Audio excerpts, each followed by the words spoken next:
Okay, so you want to get paid more, right?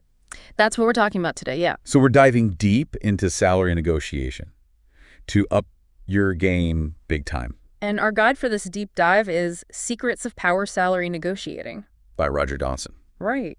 He's a master negotiator, and he lays out some seriously useful stuff. Yeah, he makes a really interesting point right off the bat. What's that? He says you can't make money faster than when you're negotiating your salary. Makes sense when you think about it. Like, let's say you get a $10 a week raise. Doesn't sound huge, but over a year, that's $520. And over 5 years, that's like $2,600. Just for a short conversation. So yeah, learning to negotiate is a huge return on investment. And that's where Dawson's book comes in. We'll break down his whole process for you. First, how to even get the job offer. Resumes, interviews, all that. Then, the art of negotiating the compensation itself. How to prep, use pressure points, and yeah, specific tactics. And that second part, all the negotiation stuff, applies even if you're trying to get a raise in your current job. Exactly. These skills are for everyone. So, Yeah. Step 1, you need a killer resume. Right.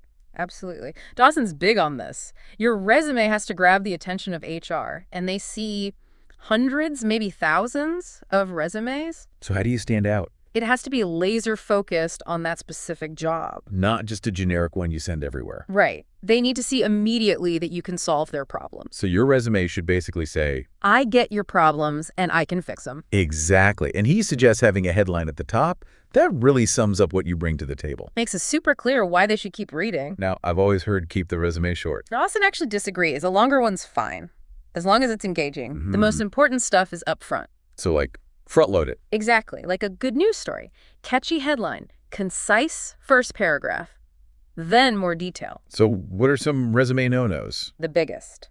Not tailoring it to the specific company. The generic resume trap. Yeah, easy to avoid these days. Just customize it. And what about jargon? Oh, big mistake. You know, all that technical stuff. That only people in your field understand. Exactly. Dawson has a funny rule. Let's hear it. Have someone who flunked out of high school read your resume. If they get it. You're good. Clear is better than fancy words. And the whole point of the resume is To get the interview, it's not your whole life story. just enough to pique their interest. Right. And don't put anything discriminatory. Like age, gender, all that. Employers can ask for it anyway. No need to volunteer it. And once you send that resume, Follow up. Call them within 3 days. shows you're proactive. Exactly. Okay, so now you've got the interview. Game on. The goal here, according to Dawson, is to get the job offer before you even talk salary. Keep that in mind. It's easy to get nervous in interviews, right? Yeah, high stakes. You might feel unqualified or scared to ask for too much. Dawson tells this story about a guy who basically had 0 qualifications. Just wanted an easy ride, that gravy train. But the point is, for you, the key to calming those nerves is preparation. Know everything you can about the company. The internet makes it so easy. Websites like college.wsj.com, monster.com, those are good for job hunting. USAJPS and OPM if you're looking at government jobs. For salary info, the Bureau of Labor Statistics. Could be a bit much, though. Yeah, very in-depth. Just Google the company for more practical info. Especially the press release section. See what they're up to. Standard & Poor's and Hoover's are good for deep company research. Learn everything you can. Their mission, values, all that. It builds confidence. Like imagine doing a parachute jump. Versus a scuba diving lesson where you didn't pay attention. Yeah, preparation equals confidence. Dawson even suggests going on practice interviews. For jobs you don't really want. Just to get comfortable with the process. Makes sense. And rehearse answers to tough questions. Role play with someone. Have them be the mean HR person. Good idea. Now remember, the interviewer probably won't ask about stuff that's already on your resume. They want to dig deeper. Be ready to showcase your skills. And what about phone interviews? Their goal is to narrow the pool. Yours is to get to the in-person interview. So be direct. Like, This sounds great. When can I come in? right. And how do you really make an impression? Show that you fit their culture. Like, mention you play softball if they have a company team. And be respectful to everyone, from the receptionist to the CEO. It matters. Okay, towards the end of the interview, turn the tables a bit. Ask them questions. Show you have options. Make them sell you on the job. And afterwards, Handwritten thank you note to everyone you met. go old school. Dawson even suggests a postcard with your picture. Memorable. Then a brief email follow-up. Covers all bases. Now, what if the offer's too low? Don't just accept it. Push for a face-to-face negotiation. And always imply you have other options. When negotiating, ask for more than you want, but be flexible. Crucial. Get everything in writing. All right. Let's switch gears. You need to understand what the interviewer is looking for. Beyond just skills. It's about different kinds of power that you project. First up, reward power. Show them how you'll make them money or save them money. Be specific. Quantify your past accomplishments. Then there's punishment power. That sounds a bit intense. It's about subtly highlighting what they'll lose if they don't hire you. Like, The complexity of the work, potential for costly errors without you. but be careful not to sound arrogant. Of course. Now, consistency is big too. What's that? A logical career path, not jumping around aimlessly. Commitment. Right. Character is huge too. They want to see integrity. Like giving your current job 2 weeks' notice. Even if the new company wants you to start ASAP. And avoid any hint of sharing secrets or poaching employees. Big red flag. Next. Charisma. 'Cause some people just have it, right? But you can work on it. Eye contact, a warm handshake, a genuine smile. Dawson quotes Dale Carnegie here. Treat everyone you meet as if they are the most important person you'll meet that day. Good advice. Then there's expertise. Share stories of challenges you've overcome. Show them you can handle anything. Information power is about being curious, asking good questions. Shows you're engaged. And finally, titles. They can add credibility. Use them wisely. Your resume should highlight anything that sets you apart from other candidates. Now let's tackle some common problems. Okay, what if you're worried about a bad reference? From a past employer. Dawson's sneaky tactic? Have a friend call them. Pretending to be from a company considering you. You'll get an idea of what they're saying. But most employers are careful about giving bad references. Legal reasons? They'll usually just confirm dates of employment. And when to talk salary. Not until you have the offer. Write negotiable on applications. If they push it, delay. Like an encyclopedia salesperson. Build desire first, then reveal the price. Now, once you do get the offer, ask some key questions. Like the reporting structure, other benefits. Signing bonus, stock options, all that. Relocation assistance too. Be specific about what's covered. And know your must-haves versus your nice-to-haves. Right. You can use sites like salary.com and salaryexpert.com to research salaries. They give you a median range. Half earn more, half earn less. Jobweb.com's good for recent grads. And the National Association of Realtors website for comparing cost of living. Okay, tougher situation. Negotiating severance if you're fired. Oh, man. That's rough. First, check state laws. No federal law requires severance. But some states mandate things like unused vacation pay. Companies offer severance for a few reasons. Fairness, good PR, avoiding lawsuits. Sometimes to prevent you from going to a competitor. Key advice. Yes. Don't sign anything under stress. Take your time, review it carefully, maybe get legal help. Watch out for them trying to make up a good cause to avoid severance. And if you decline an offer, it might not be there later. Another thing people wonder, should you quit to focus on job hunting? Dawson says absolutely not. It's way easier to get a job when you're already employed. Plus, you have more leverage when negotiating. Right. Try fixing your current job first. Talk to your boss, find solutions. If you do leave, leave gracefully. Don't badmouth the old company. Don't brag about the new one. Keep it classy. All right. We've covered getting the offer. Now, part 2. Negotiating compensation. Time to get you paid. Dawson's big on this. Your power comes from having options. And being willing to walk away. Like, imagine a baseball player negotiating a contract.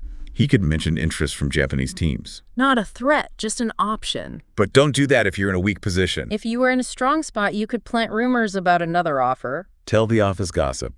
It'll get around. Now, the magic of the trade-off is huge. What's that? Offering something in return for what you want. Like kids trading toys. Exactly. Unions sometimes struggle because they don't offer trade-offs. Like think of supermarket clerks. Employers replace them with self-checkout machines. Ouch. So in salary talks, explain how you'll make them more money. Or offer to work for a share of the profits. So's commitment. But asking for a raise can be scary, right? It is. But Dawson breaks down 4 personal power factors. Okay, number 1. Title power. Don't be intimidated by fancy titles. Like your boss might have. Dawson's daughter worked at Dean Witter early in her career. Yeah. Learned that titles don't always equal real power. Number 2. Reward power. Focus on the value you bring. not just your need for a If raise. they need you, it's in their best interest to pay you well. Coercive power is next. This is the fear of being punished for asking. Nobody wants that. Dawson tells a funny story about his boss, Bruce Mulhern. Go on. Basically, he learned not to take it personally. Sometimes things aren't as bad as you imagine. Exactly. And finally, information power. We talked about that with research. Right. But it applies here, too. Knowing about the company's situation gives you confidence. Now, what if your boss says they need approval from higher-ups? Classic move. Appeal to their ego. Say something like, he always goes along with your suggestions, doesn't he? I see. Get them to commit to recommending the raise and try to draw out any objections they might have. Gives you a chance to address them proactively? Exactly. Now, be ready for common objections. Like, We can't afford it. Or your performance isn't good enough. if they say can't afford it, you need to have done your research. Check their stock performance, press releases, investments. Be armed with facts. Okay, let's talk negotiating pressure points. Love this part. 3 main types. Time pressure, information power, we covered that, and walk-away power. Time pressure can work for or against you. Notice when the employer is under pressure to fill the position. This could be because of a long vacancy, low morale. Maybe they desperately need your skills, or someone's leaving soon. Make a mental checklist of these signs. Also, tie up all the details up front. Don't leave things like moving expenses or vacation time for later. It could derail the whole deal. Information power is about gathering intel. How long has the position been open? How urgent is it? Why is it vacant? How many other applicants? Don't be afraid to ask tough questions. Even if they don't answer, it tells you something. Network with people in your field. You'll learn more informally. And walk away power. You need to believe you can walk away. Before you even start negotiating, Subtly convey that you have other options. makes them want you more. Mm. Okay, part 3. The fun stuff. Negotiating gambits. Specific tactics to get what you want. Lay it on me. First up, ask for more than you expect to get. So shoot high. If you want a 10% raise, ask for 20. Why does this work? Well, you might get it. Okay, true. It creates a bigger negotiating range. Makes it easier to land where you want. Like you want a Corvette, but you'll be happy with a minivan. Exactly. Asking for more also makes you seem more valuable. And it lets the other side feel like they won by negotiating you down. Avoids deadlocks with those ego-driven types. The less you know about their range, the higher you should aim. And don't concede too quickly. Builds rapport, but not the best strategy. Always smile when making your initial request, Next gambit. Don't say yes to the first proposal. even if it's good. Yep. They'll think they could have offered less, or something's wrong with you. Mm-hmm. Except even a small concession on their part can backfire if you accept immediately. So I always push back a bit. Now, this one's fun. Flinch at the first proposal. I like where this is going. Basically, act shocked, surprised, disappointed. No matter what the offer is. Especially if they give a range, react only to the higher number. Dawson gives an example of a charcoal sketch artist. If you don't flinch, they'll stick to the price. But if you do, they're more likely to add extras or lower the price. It makes them think their offer's not good enough. You can flinch on the phone too. A gasp.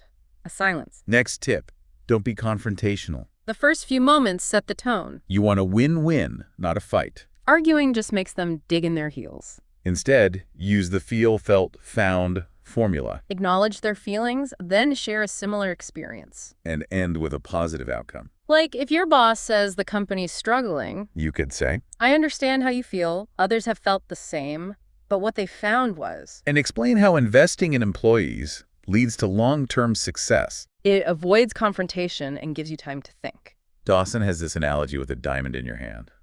If someone tries to force it open, you clench tighter. Same with negotiations. Confrontation creates resistance. Feel, felt, found gets them to open up. Okay, what about the vase gambit? Simple but powerful. When they make an offer, just say. You have to do better than that. Inexperienced negotiators often fold right there. And then Shut up.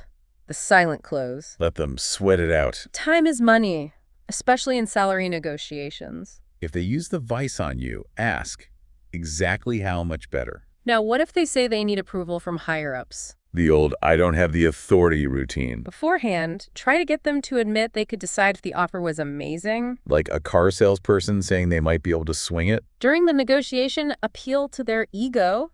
Say their recommendations are always taken seriously. Get them to commit to recommending your number. Or use the subject to clause. Assuming everything else works out, would you be able to take this to them? You can also use your own higher authority. Like your family's financial needs. Watch out for the good guy, bad guy tactic. One's reasonable, the other's tough. Like the HR person and the VP of marketing. Or the president suddenly joins the meeting. It's a classic, but still effective. If you want to use it, have your agent be the bad guy. If they use it on you, a few counters. Just call them out. Come on, you're not playing that game, are you? Embarrassment works wonders. Or create your own bad guy. My spouse would kill me. Another option. Let the bad guy talk themselves out. Their own team might get tired of them. You could also attribute the bad guy's words to the good guy. So what you're saying is... The bad guy's a lawyer or something, appeal to their reason. Okay, as you make concessions, taper down the size. Start big, then get smaller. Shows you're nearing your limit. Like negotiating a car price. Big drop first, then smaller ones. Now, what if things get stuck? An impasse is when you disagree on one issue and it's holding everything up. What to do? Use the set-aside gambit. Put that issue aside, move on to others. Build momentum. Like if you're stuck on salary, talk about relocation or vacation time. Don't get fixated on one thing. A stalemate is when you're talking, but no progress. Ugh, frustrating. Change the dynamics, different location, different people. Change the agenda, the atmosphere. Maybe even suggest mediation. Think of a sailboat stuck facing the wind. Try something different to get moving. A deadlock is even worse. Communication stops. Take a break. Let things cool down. Try to figure out the root cause of the deadlock. Maybe offer a big concession, but strategically. A mediator might help too. Okay, once you've basically agreed on everything. Remember, positioning for easy acceptance. This is for when you're dealing with a seasoned negotiator. They want to feel like they won. So, Make a tiny concession right at the end. makes them feel good. But be careful of the nibble. What's that? They ask for a little something extra after you've agreed. Kids are great at this.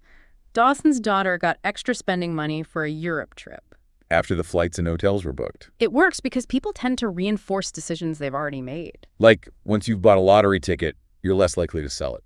Even if someone offers you a profit. So, they might agree to a small nibble, rather than risk renegotiating. Be aware of them nibbling on you too. Okay, last bit. Dawson's 4 fundamental rules of win-win negotiating. Number 1, don't focus on just one issue. Keep multiple things on the table for trade-offs. Number 2, people want different things. Figure out their priorities. Number 3, don't try to get every last penny. Leave them feeling good too. And number 4, when they concede, put something back on the table. Doesn't have to be equal, just shows good faith. So there you have it, everything you need to negotiate like a pro. Remember, prep is key. Practice these gambits, aim for win-win. Think about which tactics work best for you. Now here's something to think about. These negotiation skills aren't just for salary. They apply to all sorts of things. Buying a car, freelance contracts, even disagreements with family. What nibbles could you use in those situations? Food for thought. Exactly. Thanks for joining us for this deep dive. Until next time. See